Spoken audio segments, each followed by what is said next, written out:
Blouses பார்த்துட்டிங்கன்னா 34 சைஸஸோடைய முன்பக்கத்துக்கான அகலங்களையும் டாட்ஸையும் marking பண்ணுறக்கான methods. ஒரு 10 நிமிஷம் வீடியோ தான். ஒன்றுமே தைக்க தெரியாதவங்களா இருந்தால் கூட இந்த ஒரு வீடியோ நீங்கள் முடிக்கும் பொழுது ஒரு ப்ளவுஸில் எங்கெங்கே டாட்ஸ் வரணுங்கிறதுக்கான பர்ஃபெக்ட் அளவு முறைகளோடு இந்த ப்ளவுஸ் கட்டிங் அண்ட் ஸ்டிச்சிங் சொல்லி கொடுத்துருக்கேன். பாருங்கள், உங்களுக்கு யூஸ்ஃபுல்லாக இருக்குன்னு யோசிக்கிறோம். முன்பக்கத்துக்கான நீள அகலங்கள்னு பார்த்துட்டிங்கன்னா 34 சைஸஸாக இருந்தால் ஒரு பக்கத்துக்கு 8.5 இன்ச் 8.5 ப்ளஸ் 1.5 ஸ்டிச்சிங்காக. அப்போ நீங்கள் டோட்டலாக மார்க்கிங் பண்ணணுன்னா அகலம் இங்கேருந்து 10 இன்ச்சு நீங்கள் இங்கே மார்க்கிங் பண்ணணும். 10 இன்ச்சு அகலமும் 15 இன்ச்சு நீளமும் இந்த ப்ளவுஸுக்காக எடுத்திருக்கோம். 10 இன்ச்சு அகலம் 15 இன்ச்சுங்கிறது இந்த ப்ளவுஸுக்கான அகல நீளங்கள். இதுக்குள்ளே தான் நீங்கள் ஃப்ரண்ட்டுடைய பார்ட்டை வரைய போகிறீங்க. இதில் முதல் எடுக்கக்கூடியது நான் நெக் பார்ட் எடுக்க போகிறேன். நெக்கு நான் எங்கே அகலத்துக்கு தொடங்கணும்னோ அங்கே கழுத்துடைய அகலப்பகுதி 2.5 இன்ச் எடுத்திருக்கேன். இந்த ஸ்டார்டிங்லேருந்து கழுத்துடைய அகலம் 2.5 இன்ச் இருக்கும்.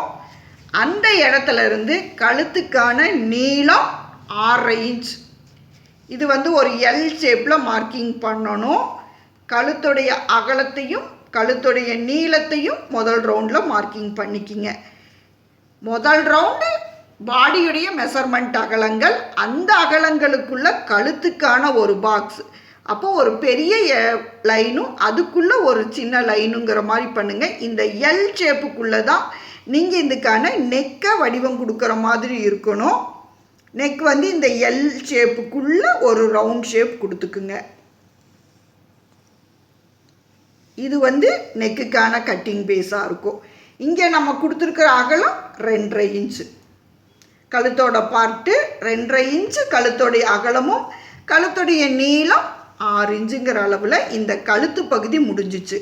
கழுத்து முடிஞ்ச இடத்துல இருந்து ஷோல்டருக்கான அகலம் தையலோட சேர்த்து 3.25 இன்ச் 3.25 இன்ச்சு ஷோல்டருக்காக மார்க்கிங் பண்ணணும். எங்கே கழுத்து முடியுதோ இந்த இடத்துல இருந்து ஷோல்டர் பகுதி இந்த அளவு பார்த்துட்டிங்கன்னா 3.25.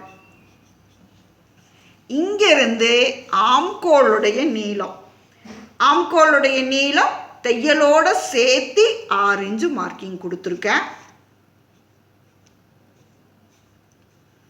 இங்கேருந்து இது வரைக்கும் 6 இன்ச்.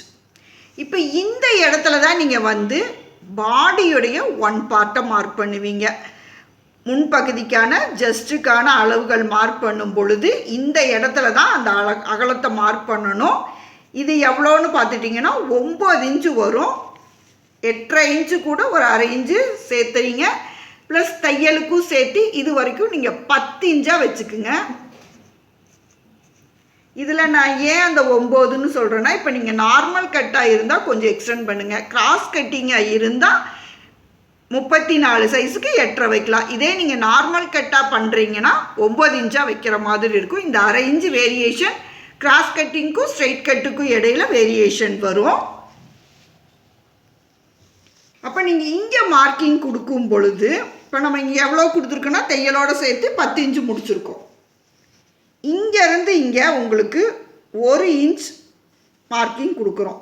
இந்த உள் வளைவுக்காக ஆம்கோளுடைய வளைவு பகுதிக்கு இங்கேருந்து இந்த இடத்துக்கு 1 இன்ச் கொடுத்துட்டு ஆம்கோளுடைய நீளம் 6 இன்ச்சு எடுத்ததையும் ஜஸ்ட் அளவு பாடி மெஷர்மெண்ட் எடுத்தோமல்ல 10 இன்ச் இந்த ரெண்டையும் சேர்த்து ஒரு எல் லைன் போட்டிருப்போம்.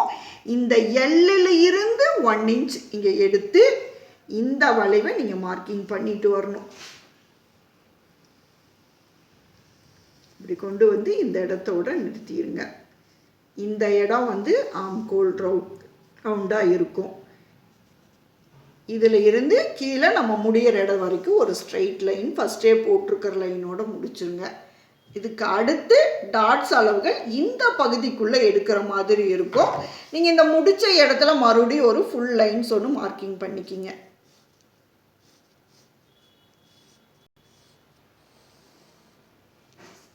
இங்கே எப்பவுமே மெயின் டாட்ஸ் தான் முதல் டாட்ஸாக எடுக்கிற மாதிரி இருக்கும். அந்த மெயின் டாட்ஸ் எங்கே எடுக்கணும்னா இந்த ஷோல்டர் பகுதி மார்க்கிங் கொடுத்தோமல்ல, இந்த இடத்துடைய 3.25 இன்ச்சோட சென்ட்ரு பகுதியிலிருந்து தான் மெயின் டாட்ஸ் எடுக்கணும். மெயின் டாட்ஸ் எங்கே எடுக்கணும்னா ஷோல்டருடைய சென்ட்ரு எட்ஜ். இதில் இருந்து டேப் கரெக்டாக ஸ்ட்ரைட்டாக கீழே வைங்க. இது மெயின் டாட்ஸ். அந்த 15 இன்ச்சு நம்ம முடிக்கிற இடத்துல ஃபஸ்ட்டு டாட்ஸ், மெயின் டாட்ஸ் வரக்கூடிய அந்த பார்ட் இங்கே தான் வரணும். இந்த இடத்துல டாட்ஸ் கொடுக்குற மாதிரி இருக்கும். அதே மாதிரி அடுத்த டாட்ஸ் இந்த இடத்துக்கு கொடுக்கணும். அதுக்கு முன்னாடி நீங்கள் என்ன பண்ணணும்னா, இங்கே பார்த்துட்டிங்கன்னா இது வந்து ஊக்குப்பட்டிக்கான டாட்ஸ், அதுக்கு அடுத்து ஆம்கோல் டாட்ஸ், இப்படி 3 டாட்ஸுகள் வரும். இந்த டாட்ஸுக்கு முன்னாடி ஃபஸ்ட்டு மெயின் டாட்ஸ் எடுத்த இடத்துல இருந்து இந்த 2 இடத்துக்கும், இந்த 2 கேப்புக்கும் இடையில இங்கேருந்து இது வரைக்கும் 1 இன்ச் மேலே கொடுத்துருங்க. இங்கேருந்து இது வரைக்கும் 1 இன்ச்சு கொடுத்து லேசாக இந்த இடத்த பெண்டு பண்ணிடுங்க. இப்படி அதே மாதிரி இங்கேருந்து இது வரைக்கும் 1 இன்ச்சு, இங்கேருந்து இங்கே 1 இன்ச், அதே மாதிரி முடிகிற இடத்துலேருந்து 1 இன்ச்சு கொடுத்து இந்த இடத்த இப்படி வளைச்சிருங்க. பிகினர்ஸுக்கு கிளியராக புரிகிற மாதிரி தான் இந்த கிளாஸஸ் எடுத்துகிட்ருக்கேன். ரொம்ப ஃபாஸ்ட்டாக கிளாஸ் போகல, இன்ச் பை இன்ச் எக்ஸ்பிளைன் பண்ணிகிட்ருக்கேன். இது ஏன்னா ஒரு பிகினர்ஸுக்கான கிளாஸஸ்ங்கிறதுனால கரெக்டாக கொடுக்கணுங்கிறதுக்காக ஒவ்வொரு பாயிண்ட்டையும் இன்ச் பை இன்ச் மார்க்கிங் பண்ணி கொடுத்துட்ருக்கோம். அதனால் உங்களுக்கு எவ்வளோ கிளியராக கொடுக்க முடியுங்கிறத பொறுத்து தான் இந்த கிளாஸஸோடைய அடுத்த அப்டேட்ஸ் இருக்கும். இப்போ இந்த டாட்ஸ் பார்த்துட்டிங்கன்னா இந்த இடத்துலையும் இந்த 2க்குமான இடைவெளியில் அடுத்த டாட்ஸ் இருக்கும். இப்போ நான் இங்கே ஃபஸ்ட்டு கொடுத்த மெயின் டாட்ஸ்லேருந்து இப்போ நீங்கள் எவ்வளோ மேலே எடுக்கணும்னா இந்த இடத்துக்கு பேர் மெயின் டாட்ஸ். ஒரு ப்ளவுஸில் மெயின் டாட்ஸாக ரொம்ப இம்பார்ட்டன்ட் ஆனது. ஒரு ப்ளவுஸ் கப் பாயிண்ட் கரெக்டாக அமையணும்னா இந்த 3 டாட்ஸுகள் கரெக்டான இடத்துல இருக்கணும். இந்த மெயின் டாட்ஸ் 3 இன்ச்சு வரைக்கும் கொடுத்துருக்கேன். இந்த நீளம் இதுலேருந்து இது வரைக்குமான நீளம் 3 இன்ச்சு கொடுத்துருக்கோம்.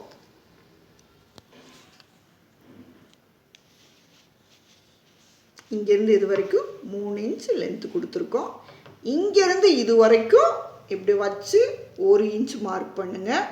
அதே மாதிரி இந்த சைடும் 1 இன்ச்சு மார்க் பண்ணுங்கள். இப்போ இந்த 2 இடங்களை அப்படியே ஒரு லைன் பண்ணிடுங்க. இப்போ இந்த இடத்துல வந்து 3 இன்ச்சு நீளம் இருக்குது. இந்த லைன்ஸ் வந்து